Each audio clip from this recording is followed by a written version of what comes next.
Is it Talladega Nights where he's like, I don't know what to do with my hands. What's up, everybody?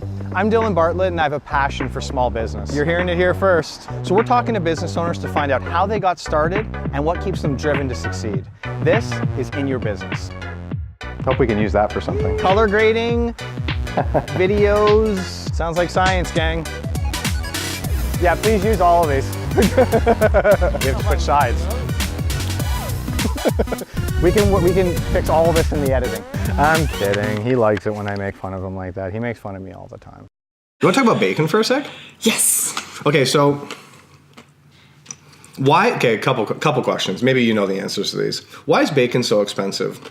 You know how like when I was a kid, I seem to recall that bacon was like consistently always like under $2 a pound.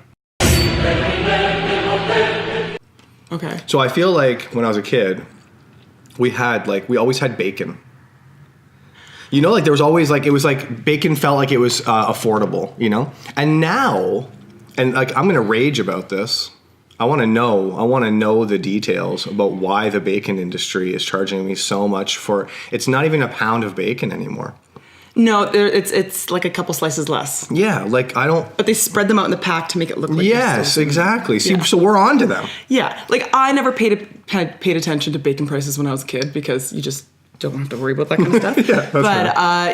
It's the whole industry itself as far as like the beef industries, you know, that's getting like really ridiculous.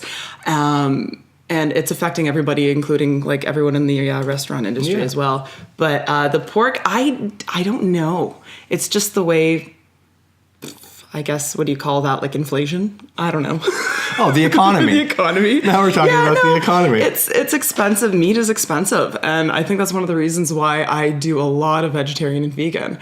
You can make a lot of stuff that tastes really good that doesn't necessarily have to have meat in it. Okay. And finding I'm going to stop you right. Okay. No, I'm kidding.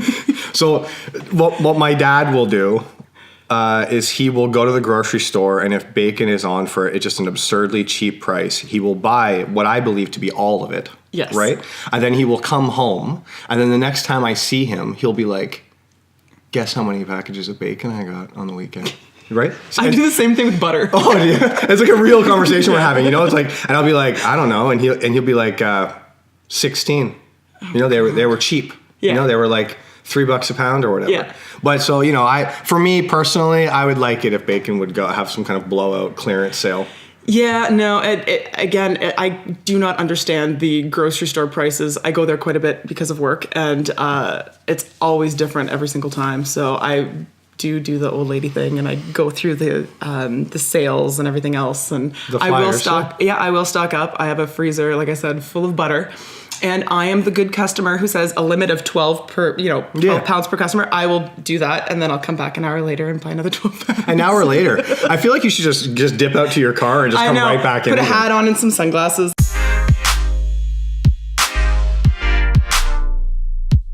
Hey, what's up, everybody? Today, and In Your Business, we're hanging out with Danielle from Watercress Bistro in downtown Kincardine. Why don't you tell these lovely folks what your business is all about? So I have a little bistro here in downtown Kincardine, and we do breakfast and lunch 5 days a week. I don't want to say specialized, but we do offer a lot of gluten-free, vegan, and vegetarian options. Also, we do have bacon. Back to the bacon talk. But, and we do a lot of homemade pastries. We try to be creative with local products and go to the farmers markets a lot and very cool. That sort of thing. I'm a big farmers market guy. I like to buy like as much like local produce and stuff as I can. So I hate to do this now, but now I feel like now we have to talk about vegans. I'm okay with that as long as you don't have to start our conversation with, hi, I'm so-and-so and I'm a vegan. Thank you. Oh my God. Can I just say this is completely unscripted, but that's exactly what I was going to say. Yeah. What's with that? Like, because at the end of the day, if I'm honest, I honestly don't give a right? Like I really don't. Like I don't care. Like eat whatever you want, live your life, man. Just live your best life. Like as long as you're not hurting anybody else, I don't really care what you're doing. So if you want to be vegan, have at her. Be vegan. But I've never met like a quiet vegan. I've met a lot of humble vegans, and I'm cool with that. But if you come up to me and, well, when they find out I own a restaurant and they're like, can you do this, because I'm vegan, I'm like, oh yeah, we can modify everything. Yeah. But when you just start off the conversation with like, straight into I'm vegan. Yeah. And you eat the subtle eye roll and then you turn away. How long did it take for you to kind of get comfortable with like cooking vegan food? Like, because I mean, it's a bit of an art form, isn't it? Like, the ingredients are different. Yeah, you just have to find other alternatives for particular, proteins to make things work. And it's not that difficult. You just have to make it taste really good and doesn't not taste like cardboard. Okay, that's good. Yeah, I haven't had very many cardboard that I've really liked cardboard dishes. It's fairly easy and tasty, and if you've got a meat eater in your family or in your group of friends, and you feed them something vegan and you don't tell them, they're going to eat it. Yeah. But if you make a point to like say that. Put the plate down and be like, hey, this is vegan. Yeah. Here's a bunch of things it's made out of that you've maybe never heard of. Eat it. But if you don't and they'll just eat it, they're not going to know the difference. So what's your favorite vegan dish? At the moment, I do a lentil burger, which is pretty awesome. Yeah. And you just have to like jam full it of like flavors and spices and just to offset the fact that, it's made of beans and lentils. Yeah. Well, though, you know what? I will say this. I do find both beans and lentils to be extremely versatile. Yeah. They really are. Like, it's like you can do quite a bit with them. Because my wife makes this like black bean burger that is like amazing. Yeah. And there are days when I'm like, if she's going to make the black bean burgers, I don't want to have a real burger. Yeah. Like a meat burger. Because I will miss this black bean burger now. Yeah. Am I being brainwashed? No, you're just going with the times. Okay. All right. I'm just staying current, Yeah, staying exactly. on trend with everything. Very cool. So how did you come to own Watercress? What is the story of that? And also, like, what kind of sadistic person decides, crazy people own restaurants. Yeah, I believe that. I do. Because it's a ton of work. Like at the core of it, you're up early and you're working your ass off every day. So how do you come to think, I want to own this place? Years of being a line cook, I think after a while you do not want to work for somebody else. And I've always wanted to be my own boss. I've always had little side hustles here and there before I owned the restaurant. It'll be 2 years this June that I've owned the restaurant. But I was just kind of sick of it, and I was friends with the previous owner for a few years, and the opportunity to buy the place came up.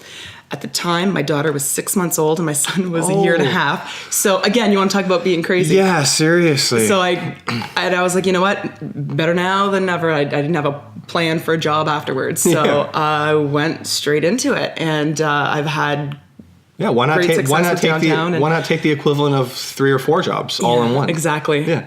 It's hard, but I really enjoy it. And again, only crazy people do this kind of stuff. To be honest with you, I wholeheartedly believe that you have to be at least a little bit kind of nuts to even own your own business in the first place, no matter what it is.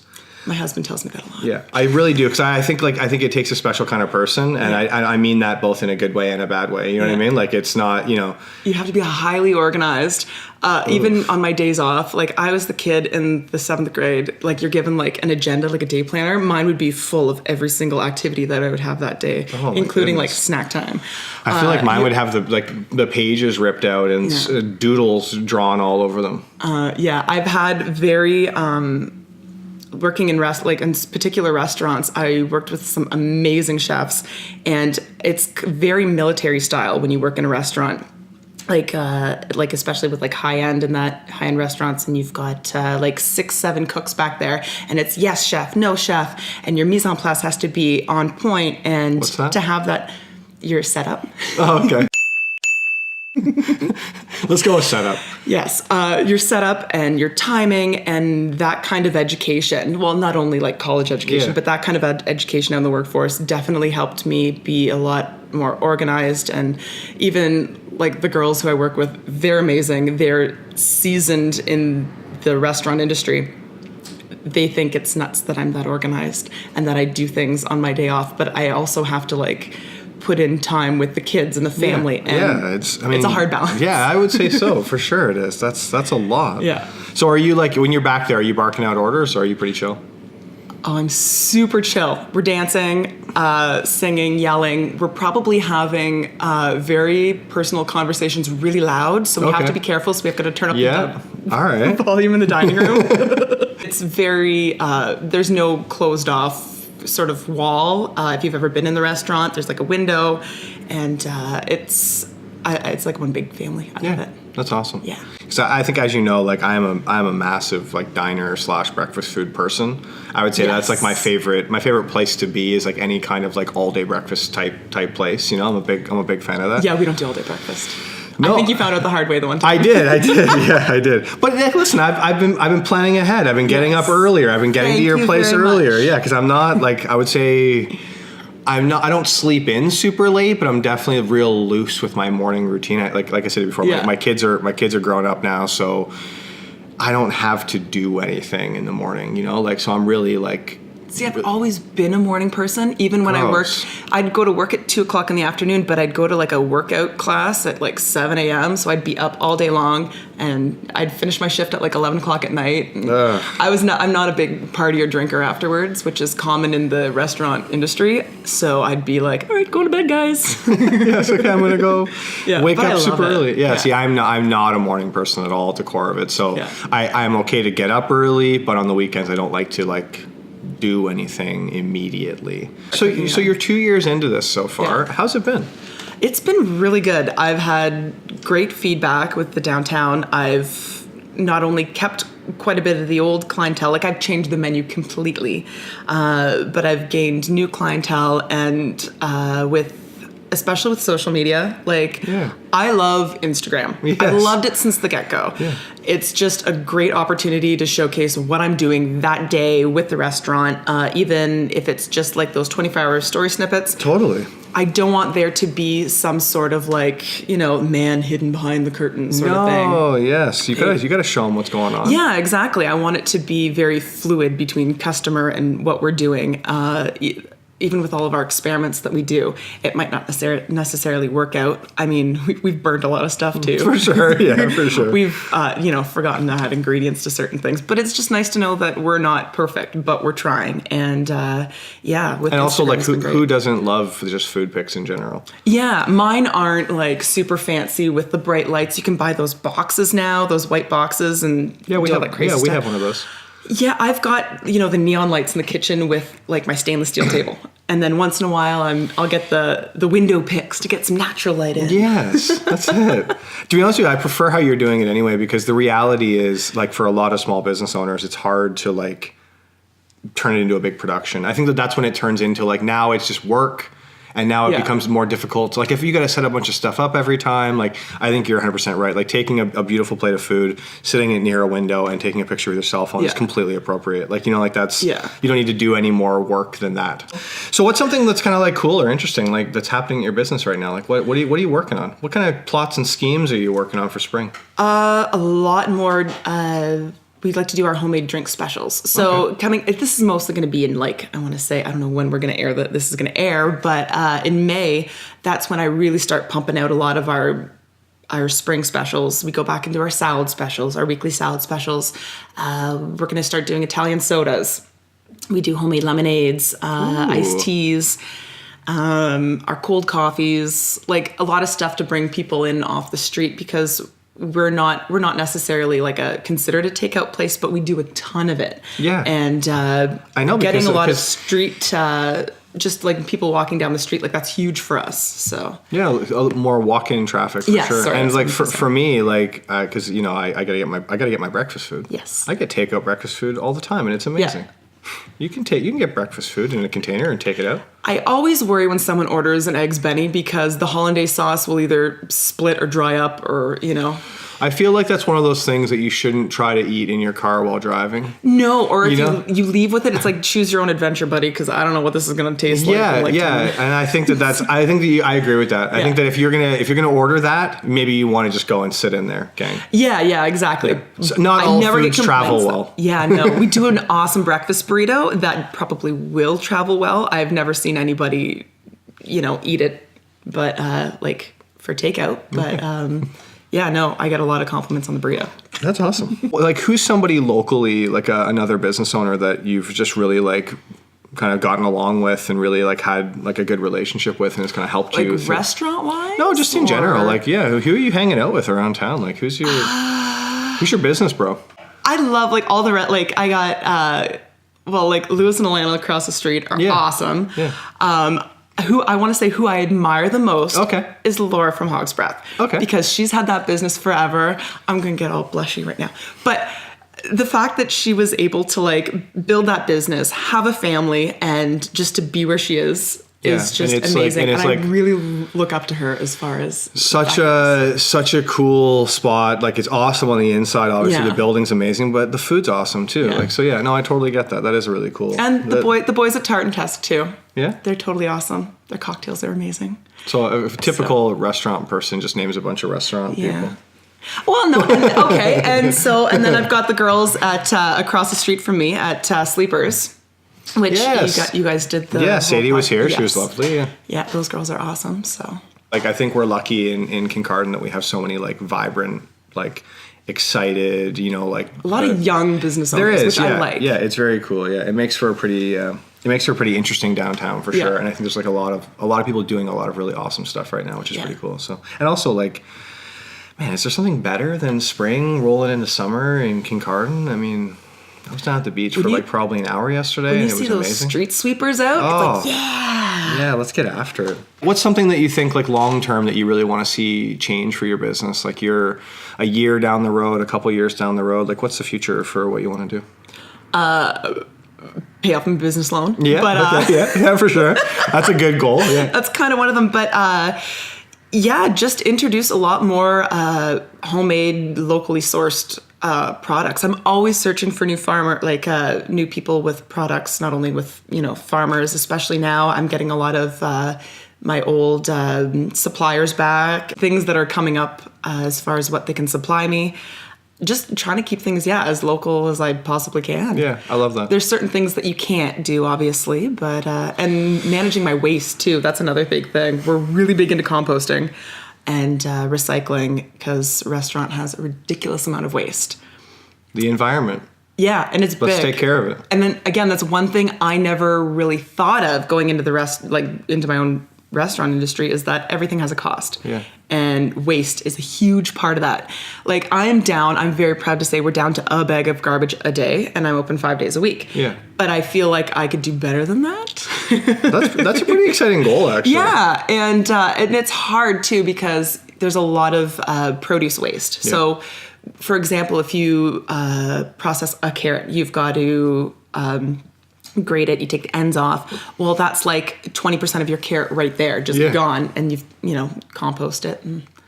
That's very cool. Yeah, and coffee grounds, so many. Because you guys must go through crazy coffee. Yeah, and it's heavy, and after a while, it just stinks. So you gotta move that stuff along. We were doing this whole No Waste April thing for Earth Day. Yeah. And it is a huge eye-opener. Yeah. Like, when you really start to, like, pay attention to it, both at work and at home, like, it is staggering. Like, I think if everybody just did a little bit to kind of cut down on it, it would make a huge difference for sure.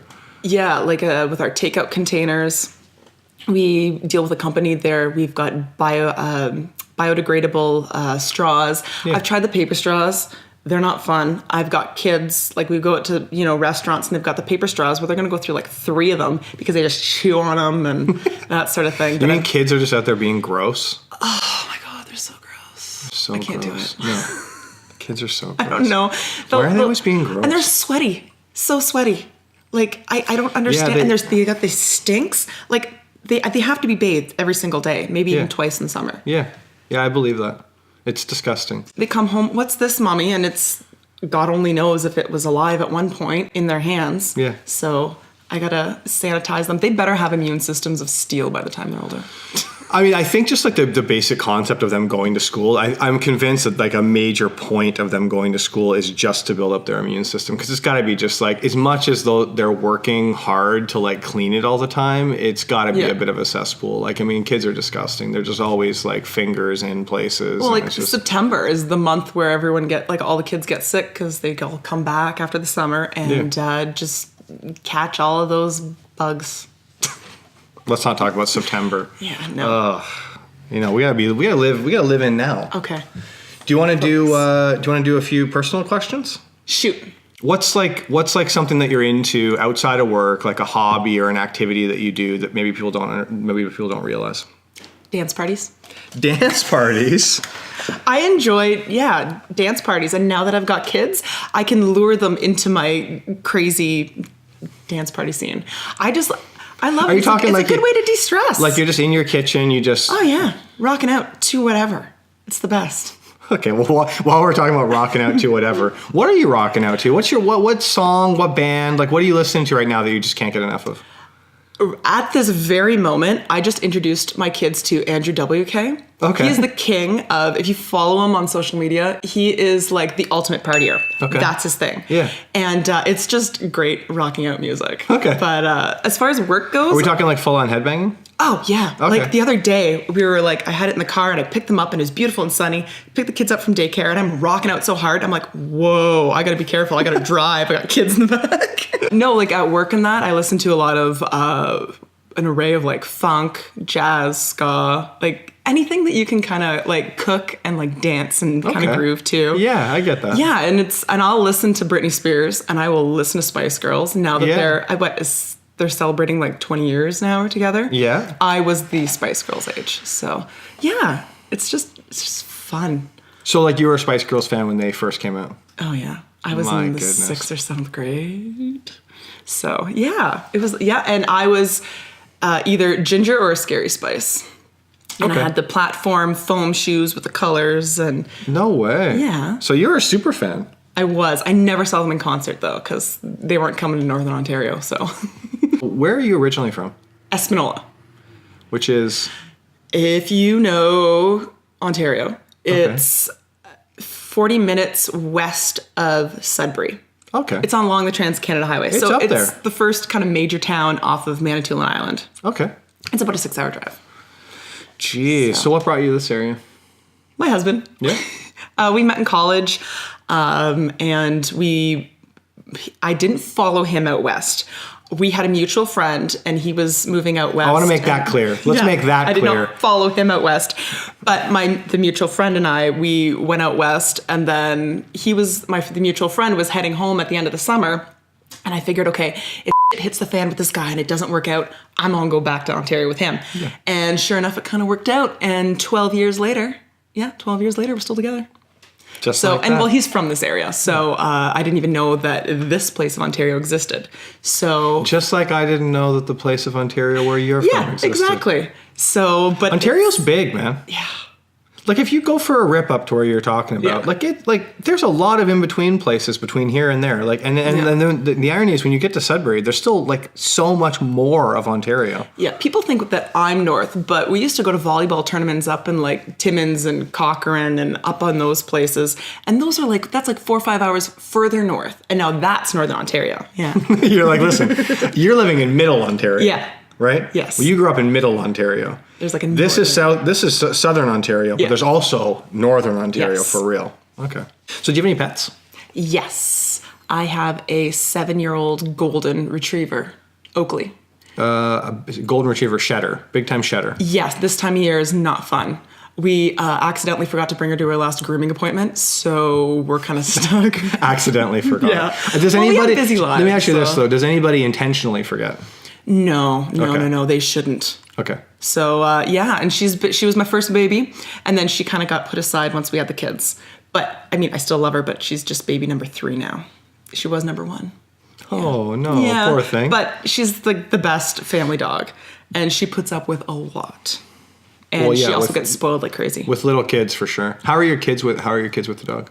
Oh, awesome. And no cats? No, my husband's allergic to cats, and I don't like cats. they've got an attitude. You like cat. They've you know got an what? attitude. Yeah, but cats are all right, man. No. You shouldn't people put so much love and attention into an animal that doesn't give a shit about them. That's not always true. Oh, it is true. And they just sit there on their pedestal, and I can't handle that. Yeah, see, I think that's what I appreciate about them. Like, they command a certain amount of respect. And they poop in a box. Can they just poop outside? Well, no, because you don't want to let your cat outside. No, the cats need to go outside. If I lived on like a farm, okay, I'll have some cats and they can kill all the rodents and that kind of thing. But I treat them as a dog. Like we had a cat growing up. So you and my would sister treat would your take cat, him for walks. You would treat your cat like a dog. Yeah. I don't want and litter boxes, and they stink, and people have them in their laundry room in a corner in the basement. And it's just creepy. Were you at my house? That's exactly where our litter box used to be. I can't. Yeah, no, how'd you know that? I don't know. That's uncanny. I can't believe that. How did you even know that? I've been to a lot of really. You've been to a lot of the homes of a a lot of people? Yeah, like we had 2 cats growing up, Pink and Floyd, and then we found out Pink was a boy once we got them fixed. So those are great names, though.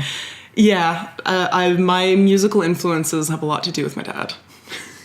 So it's just like, is it just like classic rock?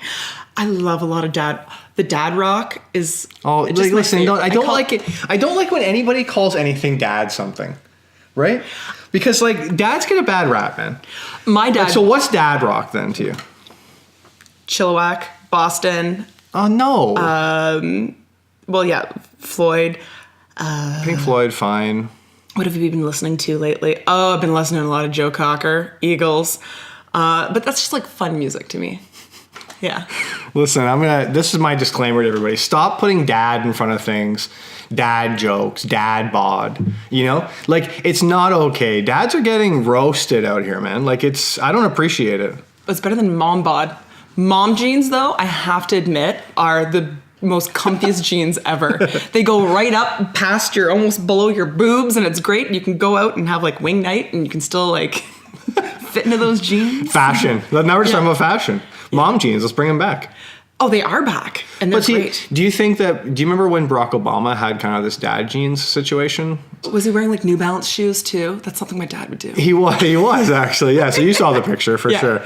And I don't know how I feel about that entire look, but I also don't appreciate those getting called dad jeans either. Well, he's an older gentleman. He can do what he wants. He was the president. He can do whatever he wanted. Listen, Barack Obama can do anything. Yes. He's probably one of the greatest human beings on the planet. And you know what? For the most part, he looks so fresh. Like, he's a stylish dude, actually. Even Michelle. They're amazing looking. Michelle might be like, she's always dressed amazing. You know, you're right. With the exception of that one slip up. One time he does it and they call him out on it. Well, what else are they going to do? True, they got nothing on them. So that's they gotta, true. Yeah, you're right. Pick away. Yeah, you got to pick apart. Like, now he's wearing these ugly jeans. That's what we're talking about. Yeah. And now we're talking about these ugly jeans. Like, come on. Give me a break. So what is the best way for people to get to know you, figure out what you're about, follow along with what you're doing, go eat your food? Like, how do people get in contact with you? Facebook, Instagram, our website. So, you have a lovely website. Oh, yes. I do. What is your domain name?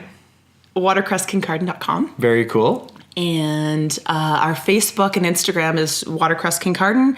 It's easy to search. I should know offhand, but I'm always posting daily, or try to anyways, of all the specials that we have going on, and again, different things that we're doing in the restaurant. I try to, incorporate whatever's going on downtown at the same time, because let's face it, like downtown, like we're coming up to like another summer season, and we really gotta like get people to come and see what we're all about downtown. Yeah, I agree. Get downtown. Go for a walk and get downtown. Yeah, there's amazing stuff going on, and not just with my restaurant, but with other ones in town. And I like to, do other things that other restaurants are putting on. Yeah. There shouldn't be competition. No, listen, there's tons of great restaurants. There's tons of great shops. There's tons of great service businesses. Yeah. Like just park your car and walk downtown. I say that to everybody all the time. Like it's worth, obviously from a scenic point of view, it's gorgeous. It's a beautiful town, right? But there's also a lot of cool things to see and do for sure. Awesome. Well, thank you so much for being here. Thank you for having me. Guys, thanks for watching. Tune in next week. We'll be talking to another awesome local business owner.